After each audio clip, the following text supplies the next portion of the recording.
So on the last breath of the Confederacy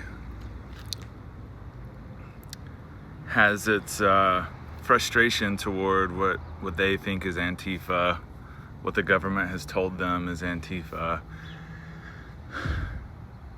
I'm reminded of the terror that taught my mom how to see God as her father when she felt like her dad was nowhere around.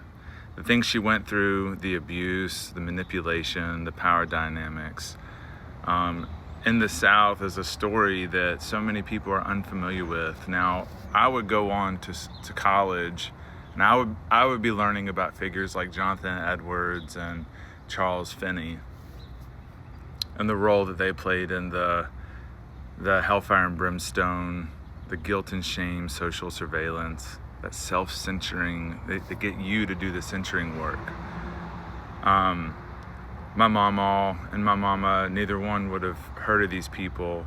And before I was going off to college, I was told, you're gonna go complicate the gospel because of some of the anti-intellectualism in many of the circles I grew up around. Don't cause trouble is what many people in my mama's generation were hearing, whether you were black or white, because you never knew who the safe white people were. And while the last breath of the Confederacy is trying to have its way in our country, my message is to remind people that white liberal culture is not the destination of America. The reason why is because white liberal culture did not make room for all women. And if you didn't make room for all women, you're not making room for all children. How does that affect me? Well, I know plenty of people who, when they learn that I'm on the spectrum, insist that I know autistic people. You're not autistic. I don't think you understand what that means. And I'm listening to a person who does not know what neurodivergence is. But the thing is I was raised by people who were not allowed to sit at the same counters my mama and mama would have been allowed to sit at in Birmingham, Alabama. And the room that they made for me as a person and my humanity beyond any white identity, room to say what I think and say things how I feel them. These black women were not allowed at the same counters my mama and mama would have been welcome at in Birmingham. One teacher told me she'd have to go down to the part of the lunch counter place that she was allowed in. Now, there are countless stories that have been told from hundreds and hundreds and hundreds of years ago. But in so much as we are passing down this mindset that reduces all of our human experience into white identity to feel superior over another person, and then that plays out in our homes with the things that terrorize our mothers and grandmothers as little girls. There are a lot of people out here that are talking about they're tired of what liberals are doing to our country. They're tired of what Antifa is doing. And all I can think of is, who are the children that make up Antifa besides the grandchildren and great-grandchildren and great-great-grandchildren of fundamentalists in America, whether you're from the South or the North? Charles Finney, I don't think was born down here. I don't know where Jonathan Edwards is from, but I'm gathering Charles Finney wasn't even born down here. The evangelicalism and fundamentalism took root in a certain way in the South, but what it serves is not our mothers and our grandmothers. And so this is part of why I'm continuing this conversation. Encourage everyone. We don't talk about Bruno. If you haven't seen Encanto, we don't talk about Bruno.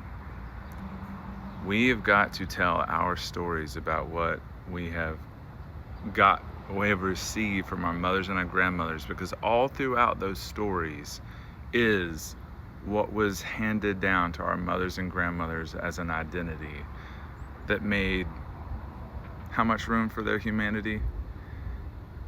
Because any playbook, philosophy, or theology that doesn't include all women does not include all children. Mama. Children aren't born digesting and studying racism. That's what they learn when they get here, if the people are teaching it.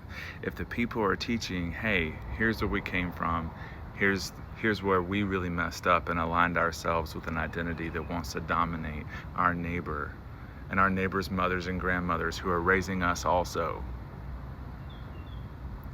When we cultivate our accountability culture by knowing what our mothers and grandmothers have been working on since before we were born, that's when we were able to do our part, so that as our distant relations who are out here wanting to target the children and grandchildren of families that they no longer listen to because we're liberal. I wasn't raised by white liberals. They're liberal, but you see the intergenerational trauma. This is the modern Civil War. Brother against brother, family against family. Until we decide, hey, we've had enough of this. This has been traumatizing and abusive to the women who have raised us. Because when we identify with a system that doesn't include all women and children, we're not included. Not even our mothers and grandmothers. That's just how it works. If you've got a game plan that doesn't include all women, you're part of something that is an attack on us all. When you come at women's support structures, you come at everyone's support structure.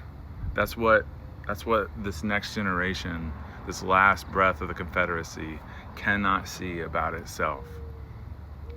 They're cutting their own oxygen off, and they're doing it through their children and their grandchildren. So this is why it's very important for us to go back and excavate who we are, what our mothers and grandmothers are working on as people. Who taught them they're white? Who taught you you're white? I don't have a vocabulary organized by white liberal culture. I wasn't raised by white liberal culture. I was raised here in the South by women who made room for humans while there was no room for them. That's the truth. I'm having my conversation like this to encourage other people to go back and do theirs.